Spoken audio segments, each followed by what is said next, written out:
Hello दोस्तों, स्वागत करते हैं आपका एक बार फिर से अपने यूट्यूब चैनल आर के क्लासेज में। दोस्तों हम लोग यहाँ पे मैथमेटिक्स इंटर क्लास की है। यहाँ पे दोस्तों समाकलन क्रमशः को बहुत ही अच्छी तरह से हम लोग समझने वाले हैं, क्योंकि हम लोग जानते हैं समाकलन क्रमशः से काफ़ी ज़्यादा क्वेश्चन आपके एग्जामिनेशन में पुटअप किए जाते हैं। तो ये क्वेश्चन दोस्तों देख लेने के बाद आपका जो समाकलन क्रमशः का कन्फ्यूजन है वो ये मान के चलिए कि 110% आपका क्लियर हो जाएगा। आप लोग ऐसे प्रश्नों को बहुत ही सिंपल तरीके से सॉल्व कर पाएंगे। तो अगर आप लोग लास्ट तक वीडियो में बने रहते हैं तो निश्चित ही समझ लीजिए कि आपका ये जो टॉपिक है वह आपके दिमाग से जो भ्रमित है बिल्कुल भी खत्म हो जाएगा। बहुत आसान तरीके से आप लोग अपने एग्जामिनेशन में ऐसे प्रश्नों को सॉल्व करके आएंगे। तो आइए देखते हैं क्वेश्चन क्या दिया गया है। यहाँ पे दोस्तों देख सकते हैं, मैंने क्वेश्चन लिया हुआ है। दिया गया है dx अपान x into log x minus 1 into log x plus 1। ये दोस्तों क्या है? इंटीग्रेशन है, यानी कि समाकलन का क्वेश्चन है। तो हम लोग इसको सबसे पहले लगाने के पहले कुछ मॉडिफिकेशन कर लेते हैं, जिससे कि यह क्वेश्चन आसान लगने लगे। तो इसके लिए दोस्तों थोड़ा से मॉडिफिकेशन आपको करना पड़ता है। वो क्या चीज़ है? यहाँ पे देख सकते हैं कि जैसे कि ये आपका log x है, ये आपका log x है। हम लोग जानते हैं कि इसमें क्या होता है कि एक चीज़ को मान लेते हैं, जब log से log दिया गया होता है तो log को हम मान लेते हैं, मानने के बाद 1/x को इसमें मिलाना होता है। ठीक है, उसको विस्थापित करना पड़ता है सबसे पहले। तो हम लोग यहाँ पे इसको हल्का से मॉडिफाई करते हैं। वो क्या होगा, ध्यान से देखिए। इसको हम सवाल को लिखते हैं 1/log x माइनस 1 इंटू ये इसको लिखते हैं log x प्लस 1। अब दोस्तों इतना हो जाने के बाद आप देखिए, ये जो आपका dx है इसको हमने अभी छोड़ा हुआ है, यहाँ पे जो x है इसको भी हमने अभी छोड़ा हुआ है। तो आप क्या काम कीजिए, इसको बगल में x dx लिख दीजिए। ठीक है, ये बगल हो जाने से बेनिफिट आपका काफ़ी ज़्यादा होगा। इससे ये पता चलेगा कि इसको मिलाना होता है, मानने के बाद इसी को मिलाना होता है। तो यहाँ पे जो आपका दिया गया है log x, इसी को दोस्तों हम मान लेते हैं, माना t is equal log x। अब इसके बाद क्या होगा, जो हम यहाँ पे मानते हैं उसका अवकलन किया जाता है। तो हम जब यहाँ से इसका अवकलन करते हैं तो dt अपान dx आता है। यहाँ पे दोस्तों 1/x हो जाता है। तो dx को हम इस पक्ष में भेज देते हैं, तो ये dt is equal 1/x dx बन जाता है।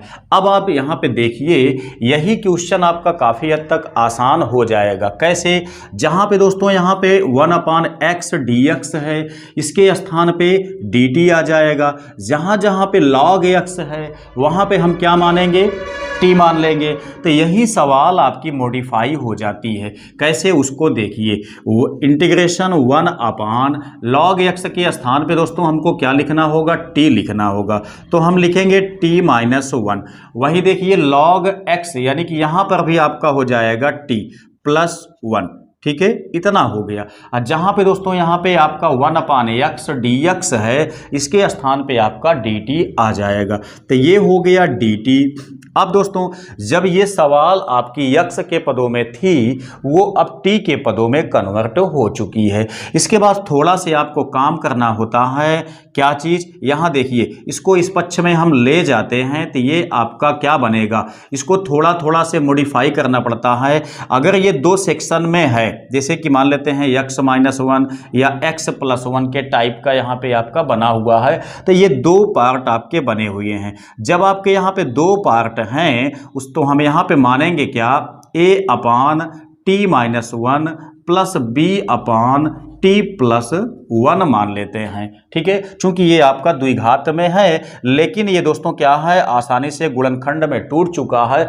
तो यहाँ पे फर्स्ट वाला जो नियम होता है समाकलन क्रमशः का, वो लागू हो जाता है। इसमें हम लगाते हैं a upon t minus 1 plus b upon t plus 1। अब क्या होता है, यहाँ से दोस्तों हमको सॉल्व करके इसको सबसे पहले a और b का मान ज्ञात करना पड़ता है। जब a b का मान ज्ञात हो जाता है, उसके बाद इसका समाकलन हो जाएगा। आंसर आपका बहुत सिंपल फाइंड हो जाएगा। तो देखिए, a तथा b का मान ज्ञात करने के लिए आप लोग जब देखते होंगे सॉल्यूशन वगैरह में, तो डायरेक्टली यहाँ पे लिख दिया गया होता है, लेकिन कैसे निकालेंगे उसको ध्यान से समझिए। दोस्तों इसको निकालने के लिए आपके पास दो मेथड होते हैं।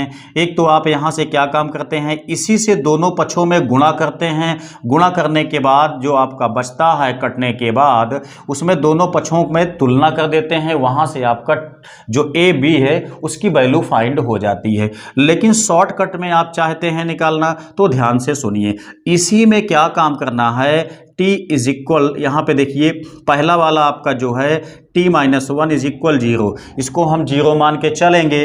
तब क्या होगा, t की जो वैल्यू निकलेगी वो यहाँ से +1 निकलेगी। ठीक है, अब इसी t का मान जो 1 है, यही दोस्तों हमको इस वाले को छोड़ के, यानी कि पहले वाले को आप चाहे छोड़ दीजिए, छोड़ करके आप यहाँ पे x होता तो यहाँ पे लिखते, मतलब t होता तो यहाँ पे लिखते, यहाँ पे आप रख दीजिए। तो क्या बनेगा, ध्यान से समझिए, 1/, देखिए यहाँ पे t-1 पहला वाला हमने माना है, ये आपका किसके लिए है, a के लिए है। तो जो वैल्यू आपके निकलेगी वो a का मान निकलेगा। तो यहाँ पे क्या काम करेंगे, हम जहाँ जहाँ पे t है वहाँ वहाँ पे 1 लिख देंगे। तो दोस्तों यहाँ पे देखिए, ये t के स्थान पे हम 1 लिखेंगे, t के स्थान पे हम ये वाला 1 लिखेंगे। तो आप देख सकते हैं ये वाला पार्ट आपका शून्य हो जाता है, यहाँ पे आपका 1 1 2 हो जाता है।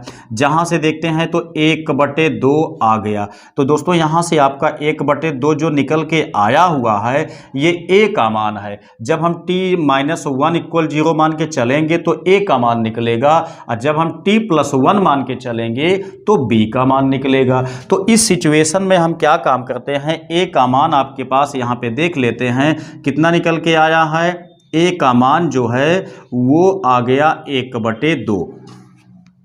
अब दोस्तों ऐसे ही हमको b का मान निकाल लेना है। जब हम b का मान निकालेंगे तो क्या होगा, यहाँ पे लिख सकते हैं हम b के मान के लिए क्या मानेंगे, t+1 इज इक्वल 0। कौन वाला, ये वाला सेक्शन मानेंगे हम, ठीक, t+1 इज इक्वल 0।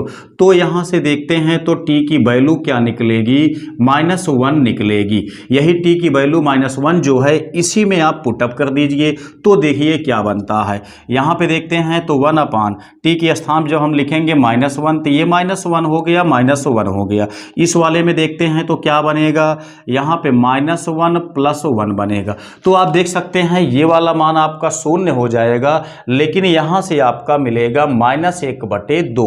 तो यहाँ से जो b की वैल्यू आपकी आई हुई है, अब वो क्या आई, 1/, यहाँ देखिए 1 1, ये हो गया -2। तो एक मतलब b की जो वैल्यू आई -1/2 आ गई, a की वैल्यू आपके पास 1/2 आ गई। अब a तथा b का मान यहाँ पे पुटअप करके समाकलन कर देना है, आंसर आ जाएगा। तो देखिए क्या होगा, a के स्थान पे लिखेंगे 1/2। तो दोस्तों 1/2 हो गया। उसके बाद देखिए 1/2 हमने यहाँ पे लिख लिया, ये नीचे क्या है, t-1 है। उसके बाद देखिए +b का मान दोस्तों यहाँ पे माइनस में आया है तो ये माइनस हो जाएगा, -1/2। ये आप देखिए नीचे क्या है, t+1 है। तो 1/2 दोनों में कॉमन है, तो कॉमन को हम यहाँ पे खींच लेते हैं। उसके बाद देखिए क्या बनेगा, 1/t-1 बचेगा। और जहाँ की आप देख सकते हैं यहाँ पे अब हमको dt लेके चलना है, तो ये dt हो गया, माइनस यहाँ पे देखते हैं तो 1/t+1 ये हो गया dt। अब दोस्तों इसी का समाकलन कर दीजिए, आंसर आपका मिल जाएगा।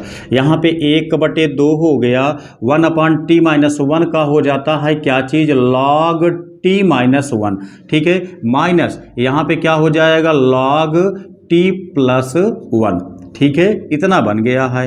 अब देखिए 1/t, दोस्तों यहाँ पे हम क्या काम कर सकते हैं, इसको t घात t मतलब log, इस वाले को देखिए हम t-1 लिखेंगे, ये माइनस में दिया गया है तो ये आपका बटे में चला जाएगा, t+1। अब इतना बन गया है। अब ध्यान से समझिए बात को, ये जो आपका 1/2 है ये कहाँ है, log के पहले है। जब log के पहले आपका ये होता है दोस्तों, तो यहाँ पे log m घाते n वाला नियम हमको लगा देना होता है।